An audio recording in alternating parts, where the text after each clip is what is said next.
Olá, estamos de volta para o segundo bloco do programa Resenha Livre. E hoje nós estamos falando sobre o feminicídio. E temos aqui no nosso estúdio o Dr. Jaime Pimentel, que é professor do curso de Direito, é delegado e é mestre em Direito Processual Penal. Dr. Jaime, ao encerrar o primeiro bloco, a gente estava falando a respeito de ter sido agora incluído no rol dos crimes hediondos essa inovação, que é o feminicídio. Em que agrava ser um crime hediondo? Bom, o crime hediondo, ele foi introduzido na legislação penal brasileira em 1990, 95 parece. Em razão daquela morte daquela Daniela Pérez, que era uma atriz da Globo e que foi morta pelo Guilherme de Pádua, né? Com requintes de crueldade, atesourado. Então, naquela época aconteceu, não tínhamos o crime hediondo, né? O homicídio não era considerado crime hediondo, né? A hediondez causa aquela repugnância, né? Aquele crime bárbaro. Então, os crimes hediondos, eles tiram a opção de benefício do condenado. Para começar, o condenado por crime hediondo, ele tem que cumprir 2/5 da pena em regime fechado. E o que não é crime hediondo tem que cumprir quanto? 1/6 só 1/6 da pena. Quer dizer, fica só um cadiquico e já pode progredir. Pode progredir. O crime hediondo, ele é insuscetível, ou seja, não permite nem anistia, nem a graça, nem o indulto. Que são causas que extinguem a punibilidade do agente, né? A anistia é reservada a crimes políticos, a graça é concedida pelo presidente da República, e o indulto era concedido todo ano, o indulto natalino, para vários condenados que preenchem alguns requisitos. O condenado por crime hediondo não tem esse benefício, então é bastante rigoroso, né? O tratamento por crime hediondo é bastante rigoroso. Então, esse crime do feminicídio, foi também introduzido na lei, na categoria de crime hediondo. Então, não vai ter esse benefício. Não vai ter direito à fiança. Então, se ele é pego em flagrante, é preso em flagrante, o delegado não pode conceder fiança, tampouco o juiz, certo? Então isso é uma medida bastante drástica no tratamento penal a esse crime. E só esse agravante vai servir apenas no caso do homicídio, por exemplo, se o sujeito pratica uma lesão corporal grave? Não caracteriza. Não foi mudada a lei no tocante à lesão corporal, só o crime de homicídio mesmo. Então, se a mulher não morrer, aí é uma lesão corporal como qualquer outra. Lesão corporal ou tentativa de homicídio, né? Se foi impedida a consumação do homicídio, por circunstância alheia à vontade do agente, aí caracteriza. Quer dizer, o homicídio tentado vai ser qualificado. Vai ser qualificado dessa forma. Tentado e qualificado pelo feminicídio. Entendi. Ô Jaime, eu tenho visto alguns doutrinadores comentando a respeito disso e falando que essa lei ela viola os princípios constitucionais porque ela cria uma desproporção com relação ao crime cometido contra o homem, né, que então estaria sendo ferido o princípio da igualdade, porque o homem teria agora, diante disso, uma proteção à sua vida menor do que a mulher. Como é que você poderia, então, refutar esse argumento? Eu sei que é plenamente refutável, né, mas como é que você argumentaria no sentido de que, pelo que eu percebi, você acha que a lei veio em boa hora, né? Como é que você refuta esse argumento? Olha, é o seguinte, primeiro, a condição de fragilidade da mulher em relação ao homem já é física, já é natural. Mulher é mais frágil, né? Claro que nós temos exceções, temos mulheres que lutam judô, né? Mas são exceções. A constituição física da mulher é bem inferior à do homem, começa por aí, né? A mulher é criada aqui no Brasil, numa cultura de que a mulher fica lá, é a última que fala, quietinha, submissa. A mulher conseguiu votar só Aonde que está essa mulher? 1934, que a mulher conseguiu votar pela primeira vez. A mulherada hoje fala mais do que o homem da cobra já. Essa cultura, colocando a mulher lá em segundo plano, né, faz com que a mulher fique fragilizada. Isso é assim ainda? Você acha que ainda existe essa mulher?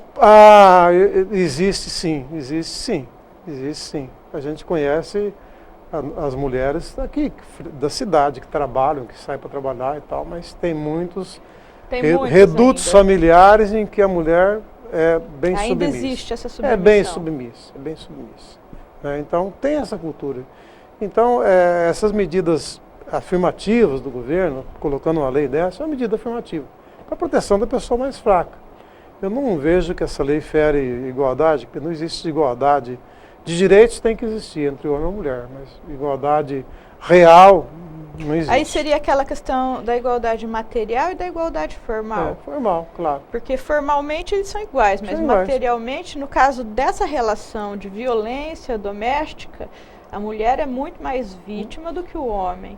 Ela é muito mais vulnerável do que o homem. E a incidência também dos crimes cometidos contra a mulher no âmbito familiar é muito maior. Muito maior. Então seria uma maneira de equilibrar, de que essa relação de igualdade fosse restabelecida, uma vez que não existe essa relação no meio natural.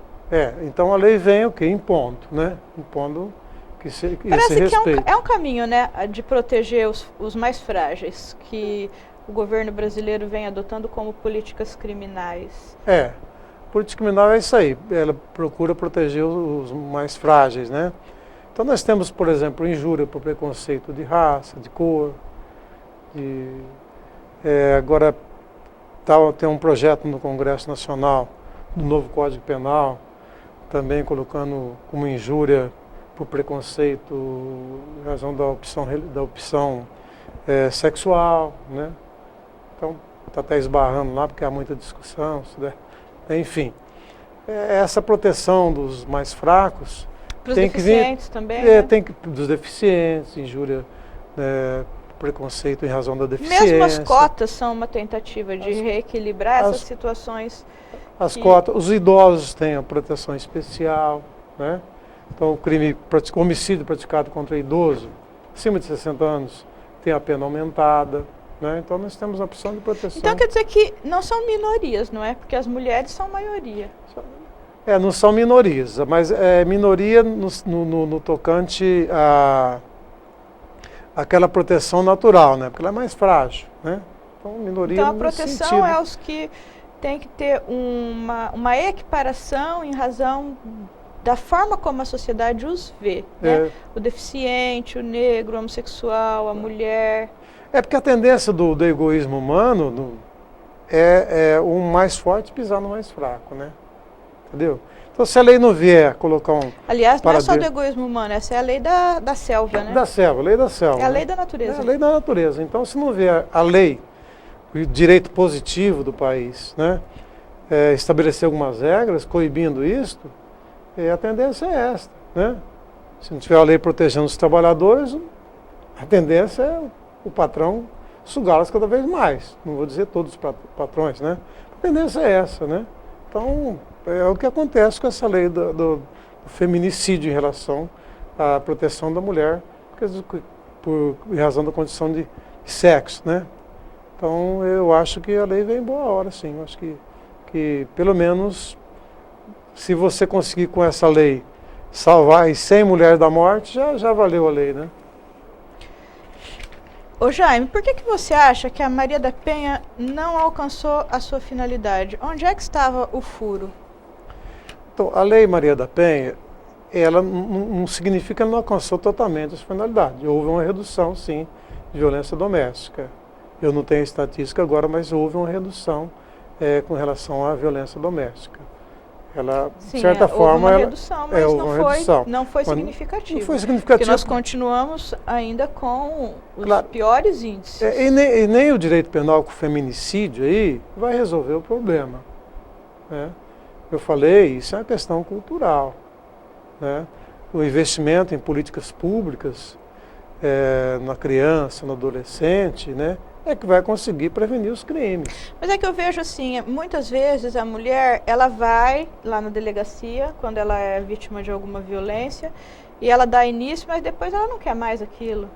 Por quê? Também existe, eu acho que do lado da mulher, uma posição que ela precisa assumir na vida dela, que não seja uma posição de vítima. É o seguinte, ela às vezes vai lá e, como dizem, retira a queixa, né? Ou pede para não dar continuidade. Por quê? Porque ela depende do marido. Quem vai tratar dos filhos dela? Quem vai levar comida para casa? Então ela pesa tudo isso. E muitas vezes ela está pressionada por ele também. Ó, você vai lá retirar aquela queixa lá que eles falam, né? Vai retirar aquela queixa, senão não vai ficar bom para você. Tanto que na Lei Maria da Penha, isso era possível. Ir lá e se retratar, pedir para não continuar mais. Era possível. Era um crime de ação penal condicionada a esta representação da vítima. A mulher tinha que representar, tinha que pedir. Ela podia ir lá... Isso na Lei Maria da Penha? Isso. Ela podia ir lá e pedir e desistir, né? Se retratar, que fala. Hoje o STJ falou que não.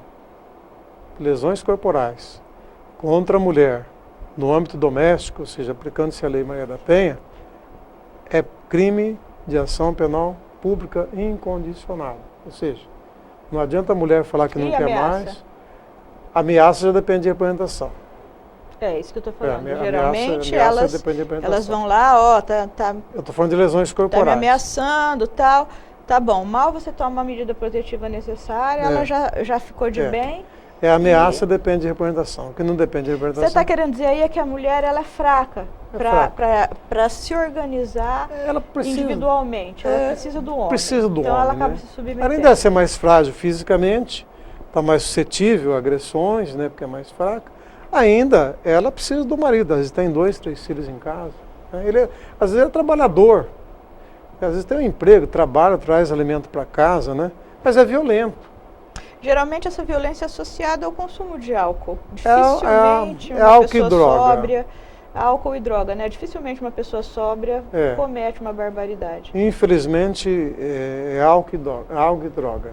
Faz com que o marido fica violento. Então eu acho que nesse caso também as políticas com relação ao combate à droga e ao consumo de álcool, principalmente a pinga, né? Pinga, quanto custa uma dose de pinga? O sujeito vai lá, toma uma dose de pinga, chega em casa, enche a mulher de supapo. Essa é a história clássica. Infelizmente acontece. Seria preciso, eu acho que um caminho que é necessário, a mesma repressão que se faz com relação ao cigarro, deveria ser feito com relação à bebida alcoólica.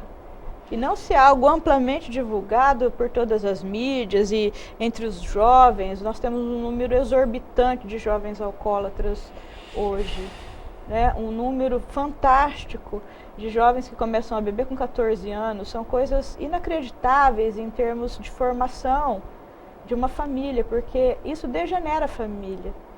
E vai esbarrar nessa questão da violência. A questão da violência, eu entendo que existe sim um descompasso que é econômico, que leva a essa fragilidade. Mas a questão do consumo do álcool e também o consumo de drogas, mas acho que mais é o álcool. Acentua, incentiva e torna muito mais complexa a solução desse problema. As estatísticas demonstram tudo isso que você está falando. Realmente, em todo crime, na maioria dos crimes, tem lá o componente álcool, droga, principalmente o álcool. Principalmente violência doméstica, né?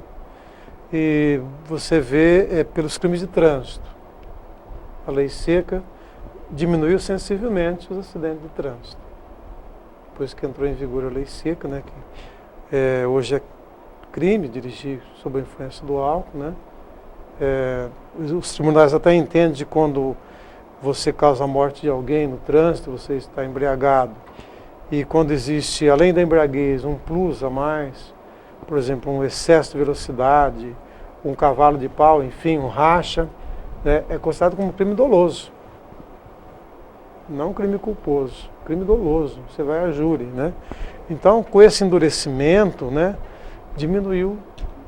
houve uma diminuição bem grande no tocante aos crimes de trânsito, aos homicídios cometidos no trânsito. Então, a lei, que sem dúvida, ela acaba vindo, de certa forma, ajudar, né? Mas não resolve, o direito penal por si só não resolve isso não. Muito menos a maioridade, diminuir a maioridade penal, como estão falando, né? Está pregoando aí, né? Um projeto lá em andamento e tal. Não vai resolver. O buraco é mais embaixo. Tem que investir desde lá, desde a concepção. Da concepção, para ficar grávida, tem que ter responsabilidade. É isso que eu quero. Tem um ser humano que eu vou criar. E eu tenho que criar ele bem criado, né?